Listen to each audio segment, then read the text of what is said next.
Assalamualaikum warahmatullahi wabarakatuh. Perkenalkan, nama saya Rozairin dari program studi agribisnis dengan NIM 2535162. Pada kesempatan ini saya akan mempresentasikan artikel konseptual yang berjudul Peran Agribisnis dalam Mendorong Produksi Pangan Berkelanjutan dan Konsumsi Bertanggung Jawab, yang merupakan kajian berbasis SDG 2 atau Zero Hunger dan SDG 12 atau Responsible Consumption and Production. Artikel ini disusun untuk memenuhi tugas mandiri pada mata kuliah MKU Bahasa Indonesia pertemuan ke-15 yang diampu oleh Ibu Mita Domivella Henanggil, MPD. Selanjutnya, saya akan memaparkan isi artikel yang meliputi latar belakang, pembahasan, serta kesimpulan mengenai peran agribisnis dalam mendukung sistem pangan yang berkelanjutan dan konsumsi yang bertanggung jawab. Yang pertama, masuk ke latar belakang. Apa sih itu SDGs? Hmm, Sustainable Development Goals atau SDGs adalah agenda pembangunan global yang disepakati oleh seluruh negara anggota PBB pada tahun 2015. SDGs terdiri dari 17 tujuan pembangunan yang saling berkaitan satu sama lain dan menjadi pedoman bagi negara-negara di dunia dalam menyusun arah pembangunan jangka panjang hingga tahun 2030. Yang membuat SDGs berbeda dari agenda pembangunan sebelumnya adalah pendekatan yang menyeluruh, tidak hanya soal pertumbuhan ekonomi, tetapi juga mengintegrasikan aspek sosial dan lingkungan secara seimbang. Tujuannya adalah agar pembangunan yang kita lakukan hari ini tidak mengorbankan kehidupan generasi yang akan datang. Dalam konteks sektor pertanian dan pangan, ada dua tujuan SDGs yang paling relevan. Pertama adalah SDG 2, yaitu Zero Hunger, yang bertujuan mengakhiri kelaparan dan memastikan seluruh masyarakat memiliki akses terhadap pangan yang cukup, aman, dan bergizi. Kedua adalah SDG 12, yaitu Responsible Consumption and Production, yang mendorong pola konsumsi dan produksi yang lebih bertanggung jawab agar tekanan terhadap sumber daya alam dan lingkungan dapat dikurangi. Kedua tujuan ini menjadi fokus utama dalam artikel yang saya susun. Selanjutnya ada rumusan masalah. Pertama, bagaimana peran agribisnis mendukung produksi pangan yang berkelanjutan? Yang kedua, apa saja sih tantangan yang dihadapi dalam pengembangan sistem pangan berkelanjutan? Dan yang ketiga, bagaimana kontribusi mahasiswa dan generasi muda dalam mendukung pencapaian SDGs? Selanjutnya ada tujuan. Eh, yang pertama, menganalisis peran agribisnis dalam mendukung produksi pangan berkelanjutan, mengidentifikasi tantangan dalam pengembangan sistem pangan berkelanjutan, dan menjelaskan pentingnya keterlibatan generasi muda dalam pencapaian SDGs.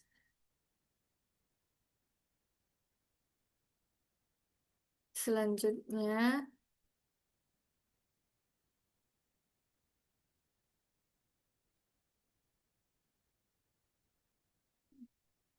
selanjutnya tantangan ketahanan pangan di Indonesia.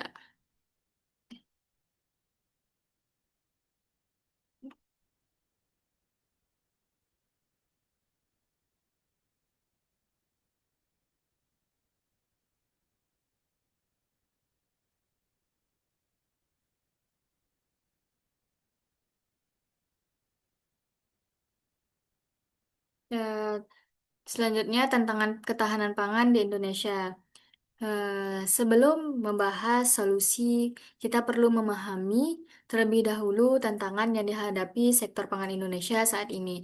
Setidaknya ada 6 tantangan utama yang perlu kita perhatikan, yaitu yang pertama, perubahan iklim, di mana fenomena kekeringan, banjir, dan cuaca ekstrim semakin sering terjadi dan berdampak langsung pada penurunan produktivitas pertanian. El Nino dan La Nina membuat musim tanam menjadi tidak menentu sehingga petani sulit merencanakan produksi dengan baik.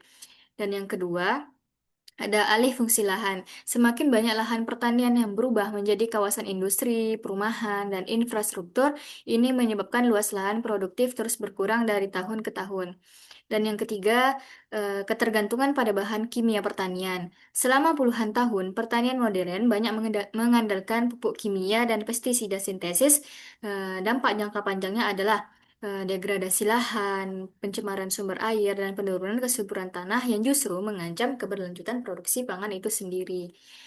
Selanjutnya, yang keempat, lemahnya infrastruktur distribusi. Banyak hasil pertanian yang rusak di perjalanan sebelum sampai ke tangan konsumen. Ini terjadi karena rantai distribusi yang terlalu panjang dan minimnya fasilitas penyimpanan yang memadai.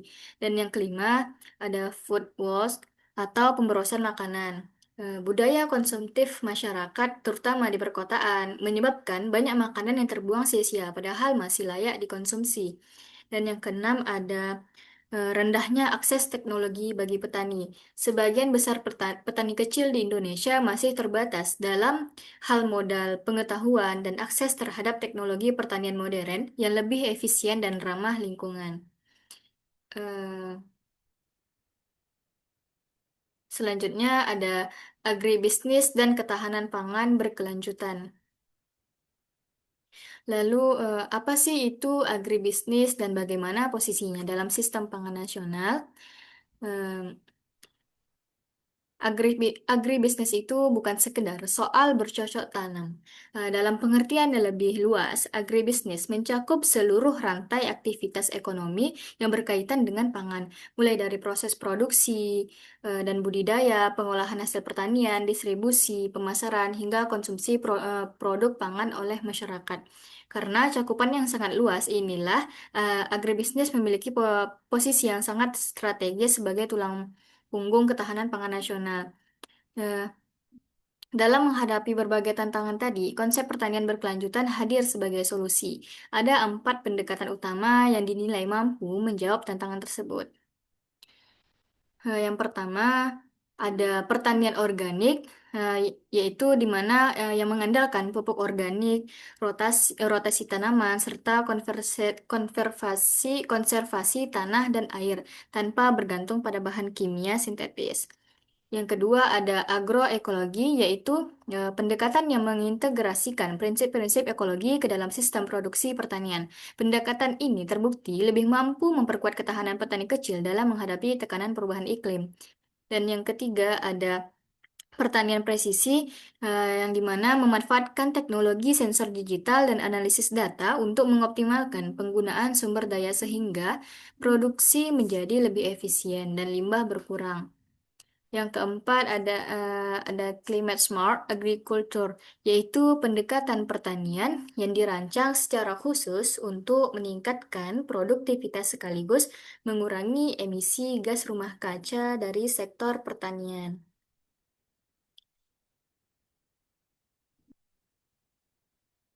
Selanjutnya ada konsumsi bertanggung jawab dan food waste.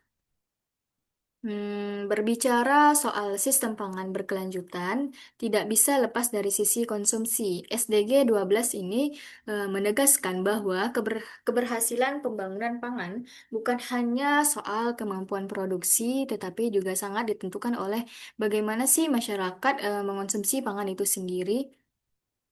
Salah satu persoalan terbesar yang kita hadapi saat ini adalah food waste atau pemborosan makanan. Bayangkan setiap tahun jutaan ton makanan terbuang sia-sia di seluruh dunia, padahal masih layak untuk dikonsumsi. Ini bukan hanya ini bukan hanya soal kerugian ekonomi semata, tetapi ketika makanan terbuang, semua sumber daya yang digunakan dalam proses produksinya, seperti air, energi, pupuk, lahan, dan tenaga kerja, juga ikut terbuang percuma. Belum lagi dampak lingkungannya berupa emisi gas yang dihasilkan dari pembusukan limbah makanan. Di Indonesia sendiri, masalah food waste ini cukup serius, terutama di kota-kota besar. Budaya konsumtif, gaya hidup modern yang serba instan, dan kebiasaan membeli makanan berlebihan menjadi faktor utama meningkatnya pemborosan ini. Lalu apa sih yang bisa dilakukan? Sebenarnya langkah-langkahnya cukup sederhana dan bisa dimulai dari diri sendiri, yaitu eh, seperti membeli makanan sesuai kebutuhan, mengurangi penggunaan produk sekali pakai, mendukung produk lokal, dan memilih produk yang dihasilkan secara ramah lingkungan, serta turut menyebarkan edukasi tentang pentingnya pengurangan limbah makanan melalui media sosial maupun kegiatan sehari-hari. Eh, perubahan iklim, pe- perubahan iklim dan tantangan sistem pangan. Perubahan iklim itu adalah ancaman nyata yang semakin memperumit pembangunan sektor pertanian dan agribisnis, terutama bagi Indonesia. Sebagai negara tropis, Indonesia sangat bergantung pada kondisi cuaca dalam aktivitas pertaniannya. Ketika El Nino datang, kekeringan melanda dan gagal panen menjadi ancaman serius. Ketika La Nina datang, banjir menggenangi lahan pertanian dan merusak hasil panen. Ketidakpastian ini membuat petani sulit untuk merencanakan produksi secara stabil dari musim ke musim. Yang memperparah situasi ini adalah perubahan iklim juga mendorong munculnya serangan hama dan penyakit tanaman yang semakin tidak terduga. Akibatnya, petani terdorong untuk menggunakan pestisida kimia dalam jumlah lebih besar, yang justru semakin memperburuk kerusakan lingkungan. Di sisi lain, kita juga perlu menyadari bahwa sektor pertanian itu sendiri turut berkontribusi terhadap perubahan iklim melalui penggunaan pupuk nitrogen berlebihan, pembakaran lahan, dan pengelolaan limbah pertanian yang kurang baik. Jadi, ada semacam lingkaran masalah yang perlu kita putus bersama. Solusi yang kini banyak dikembangkan adalah konsep climate smart agriculture, yaitu sistem pertanian yang dirancang agar mampu meningkatkan produktivitas sekaligus menekan emisi dan menjaga ketahanan terhadap dampak iklim. Selanjutnya masuk ke peran teknologi dan inovasi. Kabar baiknya, perkembangan teknologi membuka peluang besar untuk mentransformasi sektor agribisnis menjadi lebih modern, efisien, dan berkelanjutan. Yaitu yang pertama adalah precision agriculture atau pertanian presisi. Dengan memanfaatkan sensor digital, drone, dan analisis data, petani bisa memantau kondisi lahan secara akurat dan menggunakan pupuk atau air sesuai kebutuhan yang tepat sehingga pemborosan bisa diminimalkan. Kedua, ada drone pertanian. Teknologi ini memungkinkan pemantauan lahan, pemupukan, bahkan penyemprotan pestisida dilakukan secara lebih presisi, hemat waktu, dan lebih merata dibandingkan cara konvensional. Ketiga, ada platform digital atau e-commerce. Ini adalah terobosan yang sangat berarti bagi petani, karena mereka bisa menjual produk langsung kepada konsumen tanpa harus melalui rantai distribusi yang panjang. Hasilnya, harga yang diterima petani menjadi lebih baik, dan konsumen pun bisa mendapatkan produk yang lebih segar. Dan yang keempat ada analisis data dan Internet of Things atau IoT, eh, di mana yang membantu pengambilan keputusan berbasis data secara real time, mulai dari prediksi cuaca, kondisi tanah, hingga perkiraan waktu panen. Namun, perlu diakui, digitalisasi pertanian di Indonesia masih menghadapi hambatan besar. Di mana infrastruktur internet di banyak wilayah pedesaan masih terbatas dan literasi digital petani juga masih rendah. Oleh karena itu, dukungan pemerintah dalam bentuk pelatihan dan pembangunan infrastruktur digital di pedesaan menjadi sangat penting. S- Selanjutnya, ada dampak sosial dan eh selanjutnya ada dampak sosial dan ekonomi. Pengembangan sistem pangan berkelanjutan ternyata tidak hanya memberikan manfaat bagi lingkungan, tetapi juga berdampak besar terhadap kondisi sosial dan ekonomi masyarakat. Eh, dari sisi ekonomi, penerapan sistem pertanian berkelanjutan membuka berbagai peluang usaha baru, mulai dari pengolahan hasil pertanian, distribusi pangan, hingga pemasaran digital. Produk pangan organik dan ramah lingkungan juga umumnya memiliki nilai jual yang lebih tinggi di pasar, sehingga memberikan pendapatan yang lebih baik bagi petani. Selain itu, efisiensi biaya produksi yang dihasilkan dari pertanian berkelanjutan juga turut memperkuat ekonomi pedesaan. Kalau dari sisi sosial, dampaknya juga tidak kalah signifikan. Ketersediaan pangan yang bergizi membantu mengurangi angka stunting dan kekurangan gizi, terutama pada anak-anak. Pengurangan penggunaan bahan kimia pertanian juga berkontribusi pada peningkatan kualitas lingkungan dan kesehatan masyarakat. Lebih dari itu, pengembangan agribisnis berkelanjutan juga berperan dalam mengurangi kemiskinan di wilayah pedesaan dan memperkuat kearifan lokal melalui disertifikasi pangan.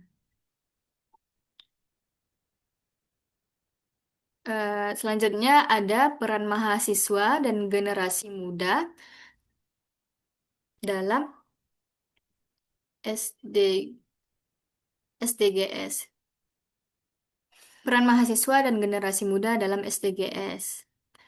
Salah satu poin penting dalam artikel ini adalah bahwa pencapaian SDGs bukan hanya tanggung jawab pemerintah atau pelaku usaha saja, tetapi kita juga sebagai mahasiswa dan generasi muda memiliki peran yang sangat nyata dan strategis.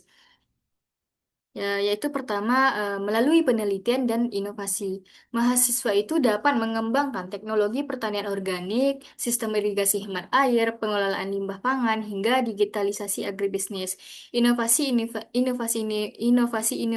inilah yang akan menjadi solusi nyata bagi tantangan pangan di masa depan. Yang kedua, dapat melalui edukasi masyarakat. Mahasiswa bisa memanfaatkan program KKN, seminar, dan media sosial untuk menyebarkan kesadaran tentang pentingnya konsumsi bertanggung jawab dan pengurangan food waste kepada masyarakat luas. Selanjutnya, yang ketiga, melalui kewirausahaan berbasis pertanian berkelanjutan. Tidak sedikit peluang usaha yang bisa dikembangkan di bidang pengolahan hasil pertanian, distribusi pangan lokal, hingga pemasaran produk organik secara digital. Dan yang keempat, melalui advokasi dan kampanye publik. Generasi muda memiliki akses dan kemampuan yang besar dalam menyebarkan informasi dan membangun kesadaran publik tentang pentingnya ketahanan pangan dan keberlanjutan lingkungan, baik melalui media sosial maupun keterlibatan langsung di masyarakat.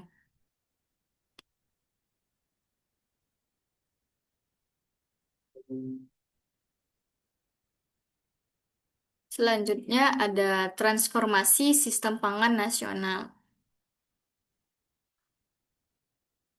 Untuk mewujudkan sistem pangan yang benar-benar berkelanjutan, diperlukan transformasi yang menyeluruh, bukan hanya perbaikan di satu titik saja. Transfer ini mencakup setidaknya 6 pilar utama. Yang pertama yaitu penggunaan energi terbarukan dalam sektor pertanian untuk mengurangi ketergantungan pada bahan bakar fosil dan menekan emisi karbon. Kedua, eh, penerapan ekonomi sirkular, di mana limbah organik dari pertanian tidak lagi dibuang begitu saja, melainkan diolah kembali menjadi kompos atau bioenergi sehingga tidak ada sumber daya yang terbuang sia-sia. Yang ketiga, eh, ada penguatan rantai pasok pangan melalui pengembangan fasilitas cold storage, modernisasi transportasi, dan digitalisasi sistem distribusi agar hasil pertanian bisa sampai ke konsumen dalam kondisi baik dan harga yang stabil. Keempat, ada disertifikasi pangan. Indonesia sebenarnya kaya dengan berbagai sumber pangan lokal seperti sagu, jagung, ubi, dan sorghum. Namun selama ini konsumsi masyarakat masih terlalu bergantung pada beras dan gandum. Pengembangan pangan lokal ini penting untuk memperkuat ketahanan pangan nasional sekaligus mengurangi ketergantungan pada impor. Dan yang kelima ada peningkatan kualitas sumber daya manusia pertanian melalui pelatihan, pendidikan teknologi modern, dan pengembangan jiwa kewirausahaan bagi petani. Dan yang keenam, peningkatan daya saing global melalui pemenuhan standar mutu internasional, sertifikasi pangan, dan strategi pemasaran yang lebih modern agar produk pertanian Indonesia mampu bersaing di pasar dunia. Selanjutnya, kolaborasi antar pemangku kepentingan.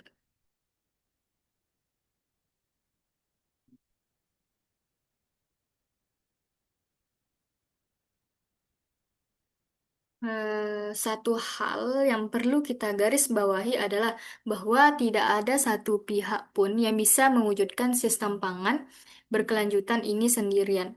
Eh, Dibutuhkan kolaborasi nyata dari seluruh pemangku kepentingan.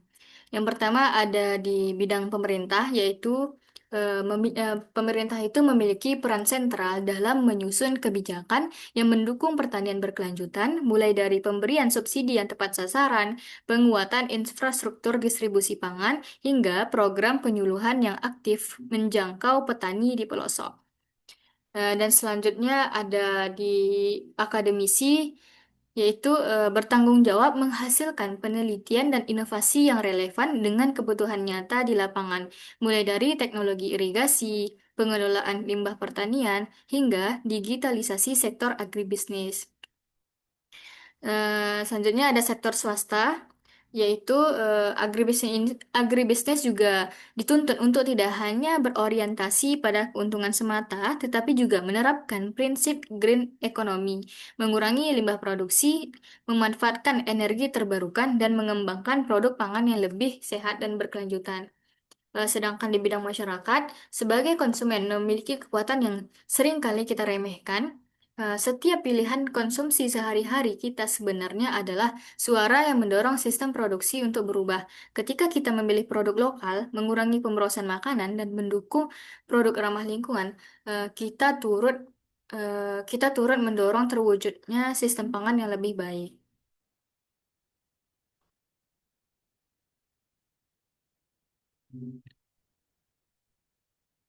Baiklah, kesimpulannya. Agribisnis memiliki peran strategis dalam mendukung produksi pangan berkelanjutan dan konsumsi bertanggung jawab dalam konteks SDG 2 dan SDG 12. Kedua, pendekatan pertanian berkelanjutan seperti agroekologi, pertanian organik, climate smart agriculture, dan pemanfaatan teknologi modern adalah kunci untuk menjaga pertanian dan kelestarian lingkungan. Yang ketiga, Indonesia masih menghadapi sejumlah tantangan nyata yang tidak bisa diabaikan, mulai dari perubahan iklim, alih fungsi lahan, rendahnya akses teknologi bagi petani, tingginya penggunaan bahan kimia, hingga masih rendahnya kesadaran masyarakat tentang konsumsi berkelanjutan. Yang keempat, untuk menghadapi semua tantangan tersebut, dibutuhkan kerjasama yang sinergis antara pemerintah, akademisi, pelaku usaha, dan masyarakat dalam menciptakan sistem agribisnis yang modern, inklusif, dan berkelanjutan. Dan yang kelima, kita sebagai mahasiswa dan generasi muda memegang peran penting sebagai agen perubahan, inovasi, penelitian, kewirausahaan, dan edukasi yang kita lakukan hari ini adalah investasi nyata bagi masa depan pangan Indonesia. Eh, Saran berdasarkan kesimpulan tersebut, ada beberapa saran yang ingin saya sampaikan kepada berbagai pihak. Yang pertama ada kepada pemerintah, saya merekomendasikan agar kebijakan pertanian berkelanjutan diperkuat dengan meningkatkan akses petani terhadap teknologi, memperluas subsidi yang berpihak pada pertanian ramah lingkungan, membenahi infrastruktur distribusi pangan, dan memperketat pengawasan terhadap penggunaan bahan kimia pertanian yang berlebihan. Dan yang kedua, kepada lembaga pendidikan dan perguruan tinggi, perlu ada peningkatan yang signifikan dalam penelitian dan pengembangan inovasi di bidang agribisnis berkelanjutan. Selain itu, mahasiswa perlu terus didorong untuk lebih aktif terlibat dalam kegiatan pengabdian masyarakat yang berkaitan dengan ketahanan pangan dan pelestarian lingkungan. Kepada masyarakat, saya mengajak kita semua untuk mulai mengubah kebiasaan konsumsi sehari-hari. Kurangi pemborosan makanan, dukung produk lokal, dan biasakan memilih produk yang dihasilkan secara bertanggung jawab terhadap lingkungan. Dengan adanya sinergi dari ketiga pihak ini, saya yakin membangun sistem pangan yang lebih adil, efisien, dan berkelanjutan di Indonesia dapat terwujud.